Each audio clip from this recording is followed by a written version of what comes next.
May nga po Negros. Ini ang DigiCast Negros 10. Ang nagapanguna nga napulo ka mga balita sa isla sa Negros ang amo ni kadulong sa inyo. Update ninyo kami via Facebook, YouTube, kag sa Keka Channel 11. Kag mapatian mo kami sa FM station nga 91.1 FMR Bacolod. Kag yari na ang top 10 nga mga balita sa Negros subong adlaw. 5 pilason sa pagkatumba sa Ceres Bus sa Cabangcalan City. Isa patay, 3 pilason sa drug racing nga natabo sa Banwa sa Cantone. TUP Visayas Binalbagan Campus, groundbreaking ceremony gipatigayon sa TUP Binalbagan Campus. Mga bystanders nga nakadakop sang nangawat sang Chinese lantern sa Dalan Lacson, pasidunggan sa syudad sa Bacolod. Kag sa good vibes, lumihan sa sur, lagawan ta sa triping ni Romain kag high school students, nagimo sa mga proyekto para sa environmental protection sa Baganihan. Tinatanan sa DigiCast Negros 10. Sa number 10,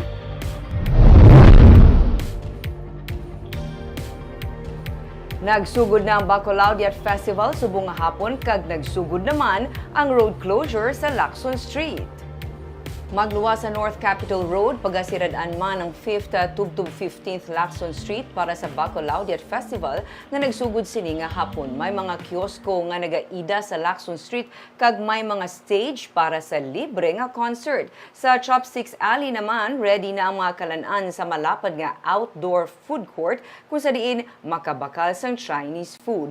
May mga Chinese zodiac lanterns nga makita sa dalanon. Kag ang main stage nakahanda naman para sa mga programa sa sulod sang 3 ka adlaw. May mga medics kag police assistance center man nga napahamtang sa venue. Magluwas sa Binondo sa Bacolod makita man ang engrande nga selebrasyon sang Chinese New Year.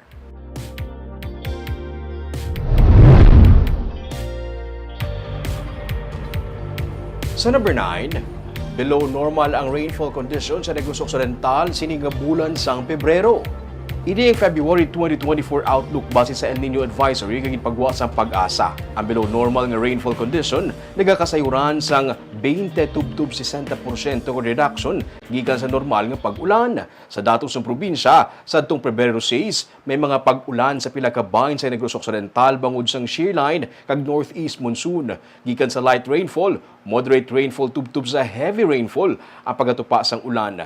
Sa Enero, may mga lugar sa probinsya nga mayara sang way below normal nga rainfall condition o kung masobra sa 60% anangin reduction sa pag-ulan. Ini nagalakip sang Banwa sang Kawayan, Candoni, Ilog, Hinubaan kag Sipalay City. Paday ng surveillance sang Office of the Provincial Agriculturist sa mga mangunguma nga apektado sang El Nino phenomenon. Sa karon, may 7 ka mga banwa kag syudad ang nag-report sang kahalitan sa humayan nga nagdangat sa 12.8 million pesos. Pero kalabanan sa sining mga pananom, ang rain-fed o kung nagasalig sa ulan. Tuyo sa probinsya nga mag-release ang financial assistance sa mga apektado. Ang cloud seeding operation, isa man sa ginahatagan konsiderasyon sa probinsya para mapahagan-hagan ang epekto sang El Nino phenomenon.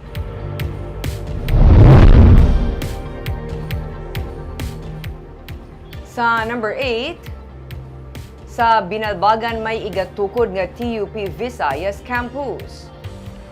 Sa Facebook Live ni 5th District Congressman Dino Yulo, makita ang groundbreaking ceremony kainas ang aga para sa Technological University of the Philippines Visayas Binalbagan Campus. Kung sa norte may Sagay Campus ang TUP, may Binalbagan naman sa sur. Ginpangunahan ni TUPV Campus Director Erica Maluoy, Binalbagan Mayor Alejandro Mirasol kag Congressman Yulo ang seremonya kainas ang aga. Ini ang pamaagi sang TUPV nga ipalapit sa mga estudyante nga negrense ang kalidad nga edukasyon sa statement gikan sa eskwelahan. 22 ka tuig ang negosasyon para lamang matigayon ini kag subong na tagaan na gidman sang katumanan. Nahamta ang site sa Barangay San Jose sa Binalbagan. Sa number 7,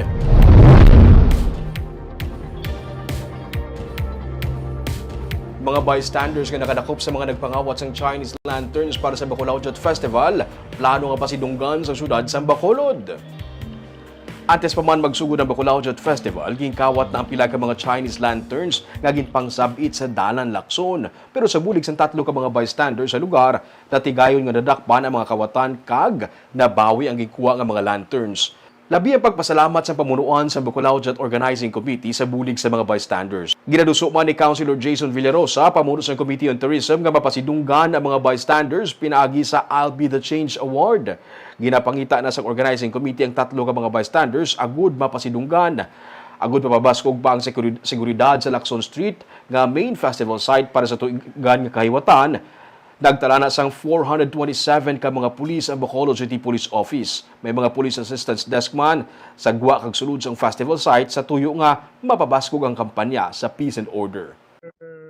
Bystanders dito contact man sila ni Sir Stephen C.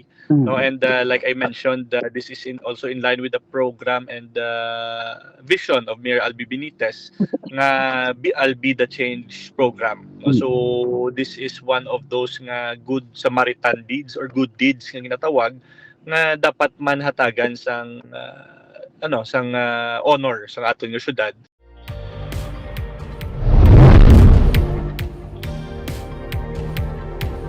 Sa number 6, sa mga magaparehistro bilang botante sa Bacolod, nag-aabiso ang Commission on Elections Bacolod nga ang venue mangin sa talatapan sang COMELEC Bacolod. Kag sa mga luyag naman magparehistro sa idalom sang Register Anywhere program, ang venue mangin sa SM City. Sa Lunes na magasugod ang voters registration. Suno kay Bacolod Elections Officer Katrina Trinio Canya, ang mga Bacolod registrants ang magpadulong lang sa ilang talatapan sa tupad sa Bacolod Base Center. Ang mga magaparehistro naman sa idalom sang RAP, ini ang patigayunon sa third floor sang SM City sa ilang Government Service Express section. Ang mga yadtong luyag magparehistro pero hindi taga Bacolod ang ma-accommodate sa idalom sang RAP.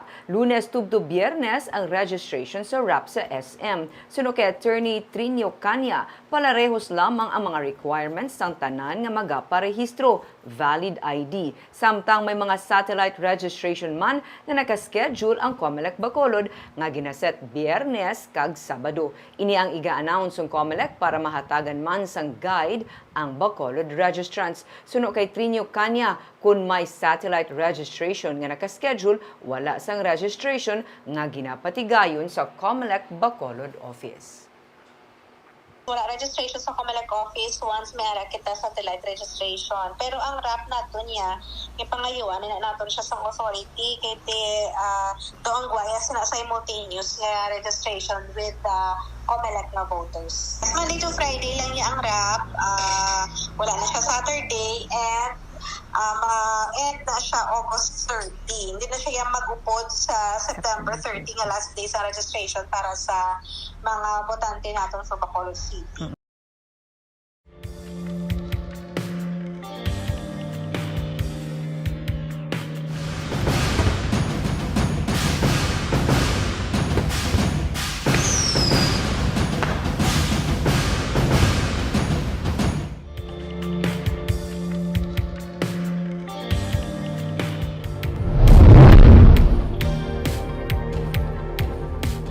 Sa number 5, 20,000 kadugang ka mga benepisyaryo ng social pensions ng DSWD ginaduso sa syudad sa Bacolod. Sa masobra 8,000 ka mga senior citizen beneficiaries ng Bacolod LGU, may masobra sa 7,000 ang nakabaton sa tig 500 pesos kada bulan nga social pension halin sa syudad. Pero luyag ni Mayor Albi Benitez nga madugangan pa ang kadamuon sa benepisyaryo ang mga ginaduso karon sa syudad. Ang madugangan sang 20,000 ka mga benepisyaryo sa bulig man sa Department of Social Welfare and Development.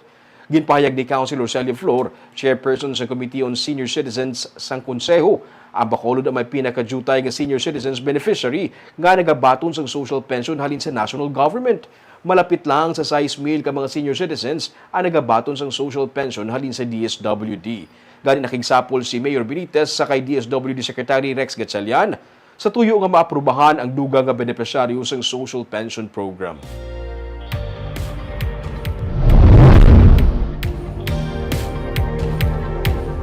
Sa number 4, 89 ka mga vendors gikan sa Burgos sa public market ang iga-blacklist kung mapaslawan sila sa pagbayad sa ilang nga utang sa Marso 31. May 59 pa ka mga fish vendors nga wala gihapon nakabayad sang utang sa renta sa Burgos Public Market. May 29 man nga wala nakabayad sa vegetable section sang merkado. Gani ginsiling ni Councilor Celia Flor nga kung mapaslawan gihapon sila nga magbayad sa gin-extend nga deadline sa Marso 31, iga-blacklist na sila agud hindi maka-participate sa tion nga ipang-raffle ang ilang nga pwesto sa interesado nga magbaligya sa merkado. Naglabot sa masobra 300 ka mga vendors ang ginsukot sang syudad sang tig 16,000 pesos nga utang. Pila sa ilan nagbayad sang minimum nga 5,000 pesos kag iban nag-promissory note. Kung hindi man nila mabayaran ang ilang kulang nga utang, mag-recommend man ang local market committee nga iparaffle ang ilang nga pwesto. Tapat ka na close na na. Kaya amo ginaan sa market ordinance. Ano mo tabo after March 31? I-declare na vacant. And then i-bid out sa man sa kung sino ang gusto dira. So they have to halin gina sila sa ila pwesto dira. Hindi na sila ka-participate man sa bidding. Under the rules, hindi gidi. Ganing kay ambot lang. Ayo anay naman tas ni.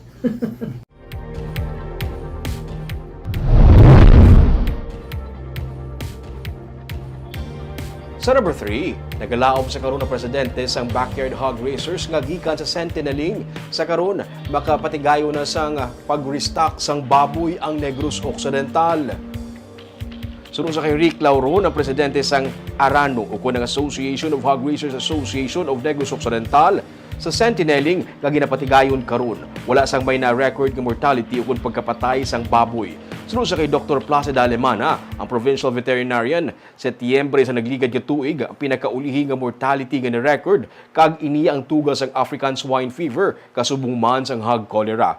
Under control na sunod sa kay Alemana ang ASF cases. Positibo si Lauron nga magatayuyo na ini kag makasulod na sa madasod nga stage ang restocking. Damlag pa, ginsiling sang provincial veterinarian nga tubtub maulian ang supply sang baboy, magapabilin nga mahal ang presyo sini sa merkado. Sa monitoring sang PVO, 360 pesos ang pinakamahal nga kilo sang baboy nga na-record kag 275 pesos naman ang pinakabarato nga kilo sang baboy nga na-record. I am confident that in the second quarter pwede na kita kadugang sa aton mga stocks so that mamatamat natin pataas ang volume sa aton na production. Sa number 2,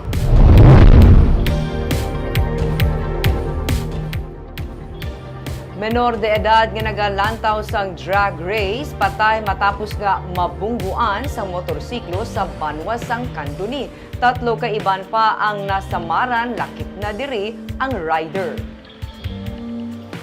Nauntat ang drag racing event matapos nga maglapaw sa racetrack ang isa sa mga rider sa kompetisyon sa Banwa sang Candoni. Resulta nga 3 sa mga tumalanaw nga yara sa kilid sang dalan ang nasamaran. Sunod sa katapos ang Candoni DRRMO, nalakip sa mga nabungguan ang menor de edad nga lalaki, isa ka 28 anyos nga babae kag barangay Tanod. Gindala sa ospital ang mga pilason pati na ang rider, pero wala matabangan ang menor de edad kag napatay. Ang drag racing event ang ginpatigayon sa pagsaulog sang kapistahan.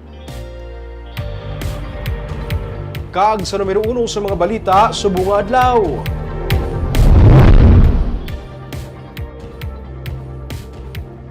Lima ka mga persona pilason matapos matumbang isa ka bus sa Kabangkalan City. Sa video nga kuha ni Mark Albito, makita pa ang natumbang nga Ceres bus sa higad sa karsada sa sitio Bandihan, Barangay Salong, Sudad sang Kabangkalan.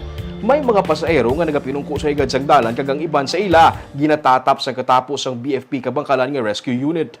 Sa inisyal nga record sa Kabangkalan PNP, 35 tanan ang mga pasahero nga sakay sa Ceres bus. Sunod sa Media Relations Officer sa Villacar Transit Incorporated nga si Jade Marquez, may bangin sang dalan nga talaklaron kag dito ginpapanaog sang bus ang isa ka pasahero apang nadulaan ini sang kontrol kag hinali na lang nga nag-isol panaog kag natumba ang bus. Padulong ini kuntani sa Barangay Bantayan. Patag ni Marquez, 39 ang seating capacity sang bus kag hindi matuod ang alegasyon nga overloaded ang bus. Sa karon, ang 5 ka mga pasahero ang yara sa Kabangkalan District Hospital para magpabulong. Sila tanan ang yara naman sa estable nga kondisyon.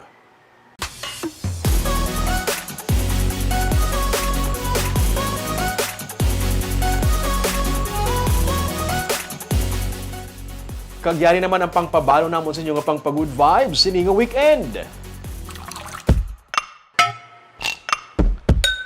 Mahilig ka bala magpasabaw? Hilig mo magkaon sang lumi?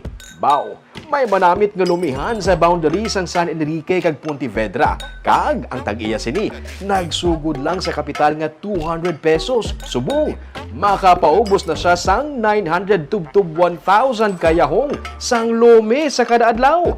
Ato ni tulon buwas sa tripping ni Ruming.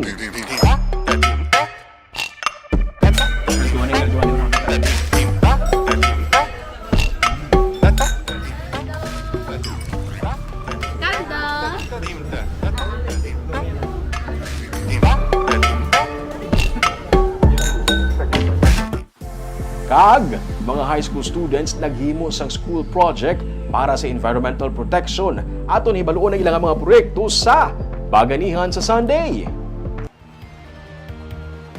O Barb, kung mahilig ka magpasabaw, lobi ang sabat tira. Lobi mo palang panyagang-panyaga na busog ka na. I'm sure Ming nag-enjoy kay isa ni sa mga Pansit favorites. eater ko na. So, lobi is life. Kaga mo itong mga balita sa Negro Subong Adlaw. Kay man sa panahon karon importante nga may ihibalo ka sa nagakatabo sa imo nga palibot. Pero dapat balansay kag eksakto ang mga impormasyon. Padayon kami nga magapangalagad sa Negros Sanon. Ako si Barbara Mijares. Tubtub sa Lunes, ako naman si Romeo Subaldo. Happy weekend.